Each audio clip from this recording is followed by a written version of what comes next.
So, Spotify. A lot of musicians complain about Spotify. They believe it doesn't pay artists enough. They believe Spotify is evil. But what's the truth? What do the numbers really tell us about Spotify? That's what we're going to get into in this video.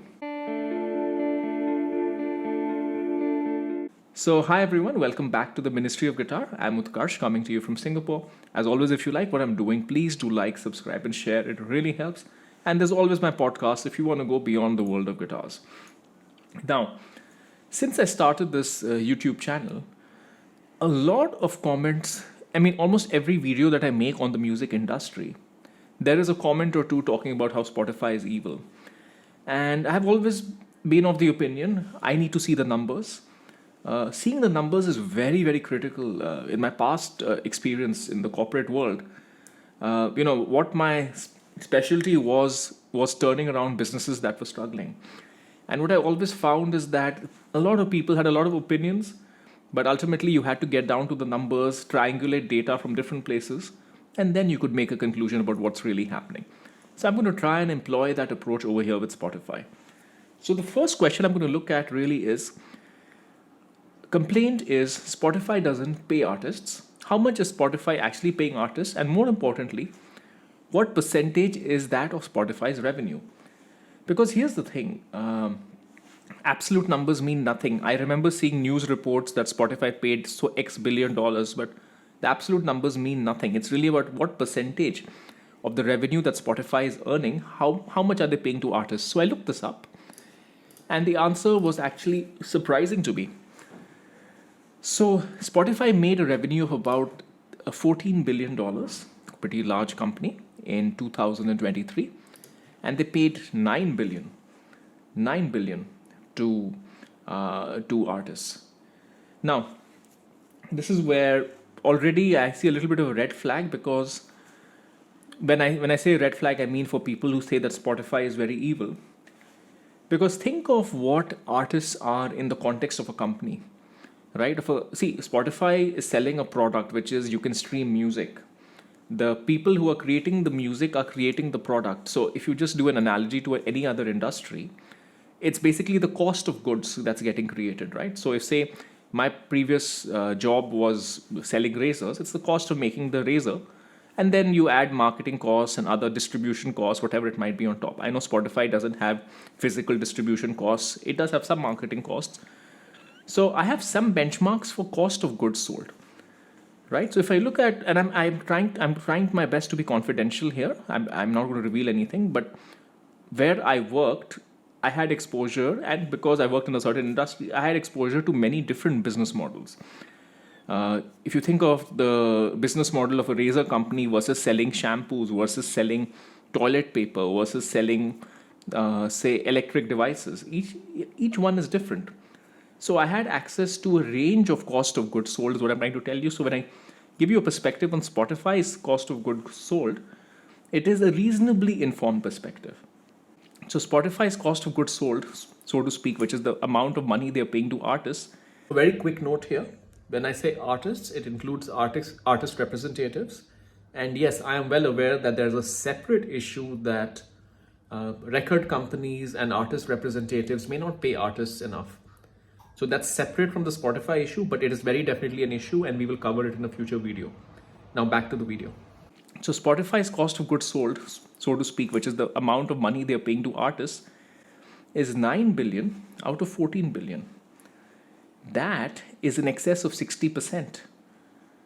Now, that number is a very, very high number.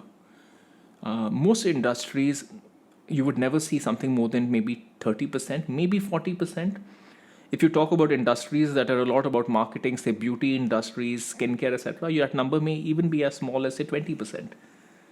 So to spend more than 60, 70, close to 70% on cost of goods sold is a very high number.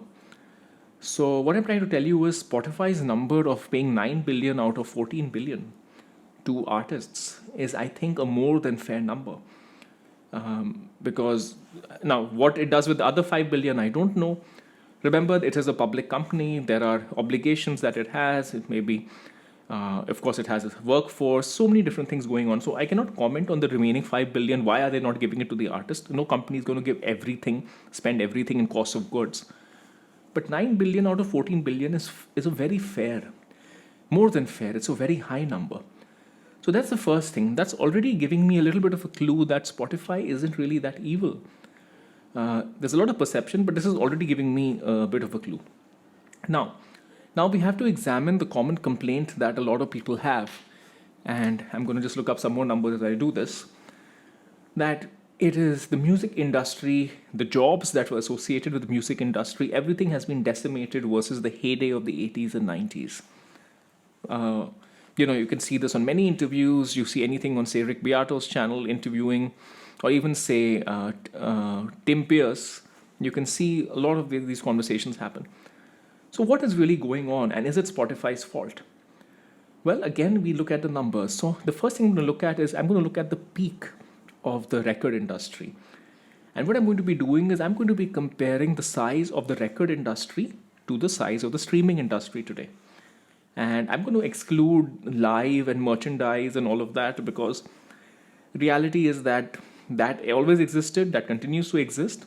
I just want to look at relatively apples to apples. So I'll compare the cost of consuming the music, which was previously you bought a record, now you are streaming.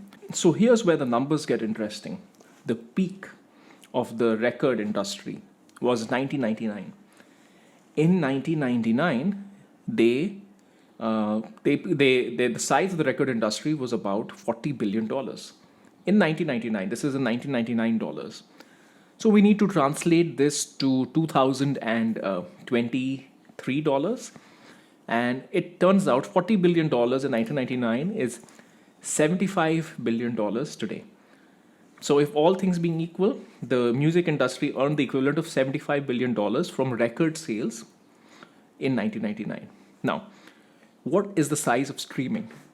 Streaming is $19 billion. 19. Remember, in 1999, it was the equivalent of 75. And today it is 19. So it is 1/4 the size. So the harsh reality is that the amount of money that people are paying for music has just shrunk. It has just shrunk. Now you can blame Spotify for it, but I really don't, because the amount of money coming from people streaming before paid subscriptions got into the game was literally zero. I grew up in the 2000s, or rather, my teens and my university years were in the 2000s, and it was fairly standard to basically get all the music you wanted just downloaded off the internet. In fact, I probably have an iPod somewhere sitting which has the entire Beatles discography, all of Pink Floyd, all of Dire Straits, whatever you have. So, reality is that the internet was a disruptive force. And even though streaming services have added some of that revenue back into the music industry, it's just 25% of its peak. That's nothing. Like any business, if I can imagine it getting decimated by 75%, that's a crazy decimation, right? And this is now because streaming revenues have been growing very fast. So it may be $19 billion in 2024. 6 or 7 years ago, it was only $2 billion. So the industry had been decimated even more than we think. So that's the point. So when you, as a musician, if you wonder why it is so difficult to earn a living, or why the opportunities aren't there, the first thing to look at really is that the market has simply gone away. It's a good analogy would be what happened with physical cameras versus digital cameras, right? The market still exists, a niche market. Like today, selling records can still be a niche market, but the market just went away. Now, there are 2 or 3 points that I realized as I was looking at this entire thing and thinking about it that we often forget, right? So there is one aspect that the streaming industry is much smaller than the music industry. But what we forget is 2 or 3 additional factors which is contributing to the average musician living in wherever, in the US or in Europe or wherever it might be. There are 2 or 3 other factors that you should consider that is making you feel like the music industry is just not a great place. The first one to consider is, if you look at the record sales in 1999, the majority of the record sales would be the the global West. It would be the US and Europe. Not to say that records weren't being sold in other parts of the world, but other parts of the world records were much cheaper because other parts of the world were, much poorer. Not to mention that in the US and in Europe, you mostly had music from that part of the world. You did not have penetration of other kinds of music. In 2024, that tiny $19 billion versus 78, that tiny 25% of that music being paid for. It's no longer only music from Europe and the US. K-pop is a great example, right? K-pop is something that's become massive. BTS became very massive all over the world. So what I'm saying is that already shrunken pie is now being shared by a lot more artists from a lot more countries versus what was the case in 1999. And speaking of a lot more artists, think of the number of artists that you would listen to today because of Spotify versus, say, somebody maybe 10, 15 years ago. Today, you just access random artists like that because of playlists and stuff like that. In the past, to access a new artist, you had to go and literally buy the record. So all of this has contributed to a tremendous democratization where you have a lot more artists and musicians, but the pie has become much smaller. So while for the music lover, it is great that, hey, I can just access any music I want. I can discover new artists every day, Spotify weekly or whatever. For the artist, it's more and more people competing for a smaller and smaller price. That's the first thing to consider. The second thing to consider is something that I realize has been massively overlooked. If you think about what happened in the last 2 years, we have been in a little bit of a midst of an AI scare because people saw how Chat GPT worked and they were just stunned and they were like, okay, writers are out of a job, programmers are out of a job, we're done for. What we haven't realized is as musicians, we had our Chat GPT moment, not now with Chat GPT, but we had it probably around 10, 15, 20 years ago with Pro Tools and digital instruments. It is not, humans have been getting replaced by digital instruments for the last 15, 20 years. It's really not new. It's not a Chat GPT moment. Drum programming has been around forever. Replicating piano performances, keyboard performances, all of that has been possible for a long time now. So what has simply happened is that the entire entourage of musicians that you would require to make a record, that entourage is no longer required, right? You have Billie Eilish's brother making hit records just from his bedroom because he can replicate the performance of musicians. So our Chat GPT moment as musicians happened 15 years ago. And what that meant is that the number of musicians required to create music went down dramatically. Right? Don't underestimate the impact of that. You may think that streaming or the size of the record sales has an impact or Spotify is not paying artists enough. But reality is that the job just got destroyed because it didn't exist anymore. If previously you needed 200,000 drummers, now maybe you need 50,000 because the remaining 150,000 drummers' jobs are basically replaced by some dude sitting on their computer doing drum programming or girl. So we've had our Chat GPT moment. We've already been automated to a great extent. It's probably getting a little bit worse with now everything that AI can do.